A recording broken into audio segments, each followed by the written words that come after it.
Warning, this story is not for kids. And if you're watching this alone, you might want to stop now. My name is Sebastian. I met my wife Sabine in a nightclub in Paris. The moment I saw her dancing, I knew she would be my wife. She was beautiful, passionate, dangerous. One moment she loved me, the next she hated me. Just 1 month after meeting her, I married her. Everyone said I was rushing. They were right, because the woman I loved wasn't entirely human. And the night we brought white mice into our home was the night I realized I had married a monster. After we got married, we were inseparable. Every morning, Sabine would wrap herself around me, kissing my neck, whispering my name. But her moods changed fast. 1 minute she was calm and loving. The next, cold and cruel. I learned to walk on eggshells, because even a single word could make her explode. Then she started talking about children, constantly. Names, futures, babies. I told her it was too soon. That was a mistake. The way she looked at me was not love. It was hunger. One day, Sabine looked at me and asked, "What should we name our children?" I told her I hadn't thought about it. She smiled, and then she listed names. Too many names. Boys, girls. She had them all planned. It wasn't a dream anymore. It was an obsession. That same summer, I noticed something strange. The skin on her legs was peeling, rough, scaly. When I touched her, it didn't feel human. I begged her to see a doctor. She laughed and said, "Don't worry, darling. I'm changing." The doctor examined Sabine carefully. He touched her skin. He frowned. Then he smiled and said, "It's nothing serious." He gave her a balm and told her to stay out of the sun. I felt relieved. Sabine didn't. On the way home, we passed a pet store. She suddenly stopped. Her face lit up. She pressed her hands against the glass. "Sebastian, look." Inside the cage were white mice, crawling, twisting, watching us. I felt sick. Sabine smiled and whispered, "Perfect for our children." I told Sabine we couldn't buy them. We didn't have kids.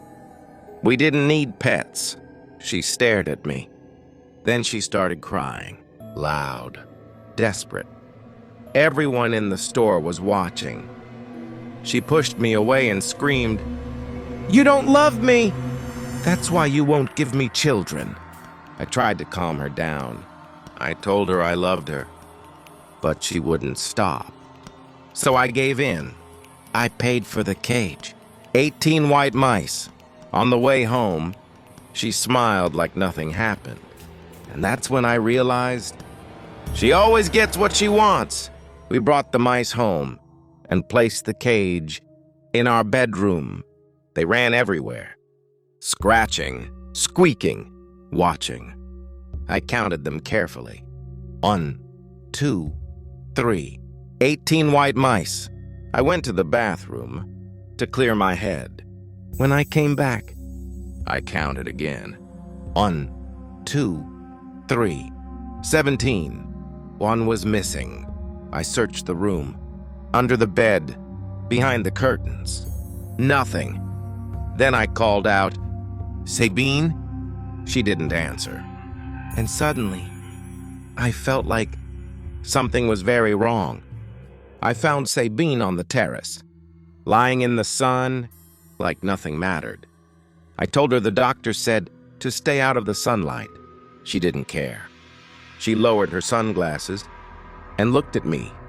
Her eyes were cold, almost predatory. "Can't you just leave me alone?" she hissed. Then she stretched out.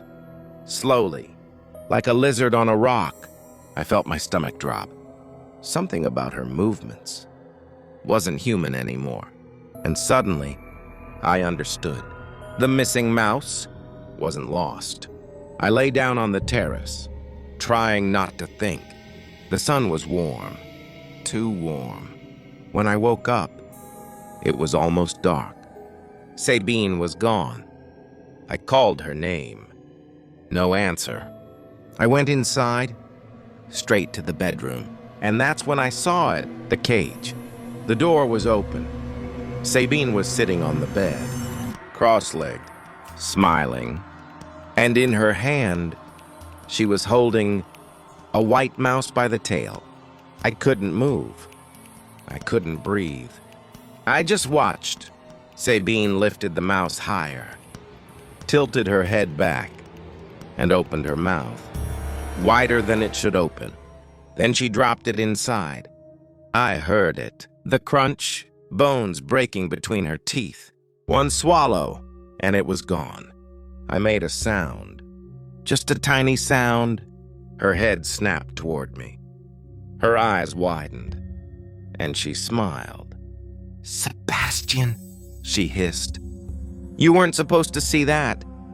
Before I could run, she lunged at me, fast, silent. Her arms wrapped around me. Her legs tightened, crushing my chest. I couldn't breathe. It felt like a snake, squeezing its prey. My vision blurred. My ears rang. I was fading.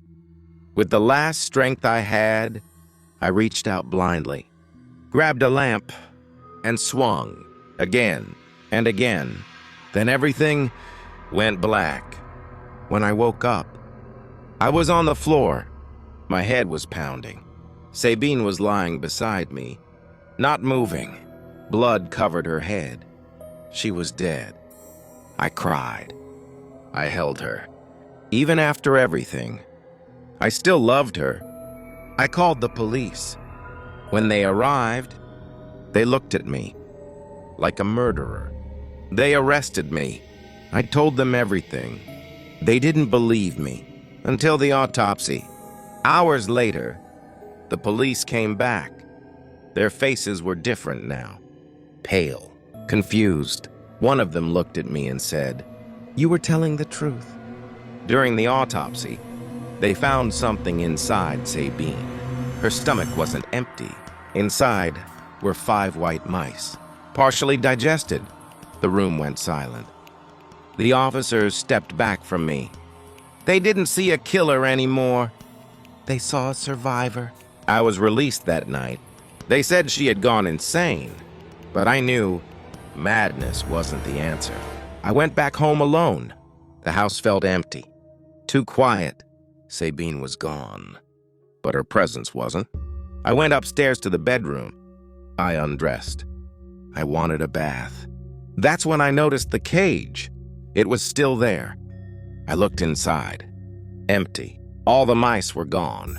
My heart started racing. Then I heard something. A soft movement. From the bed, the sheets were moving. My hands were shaking.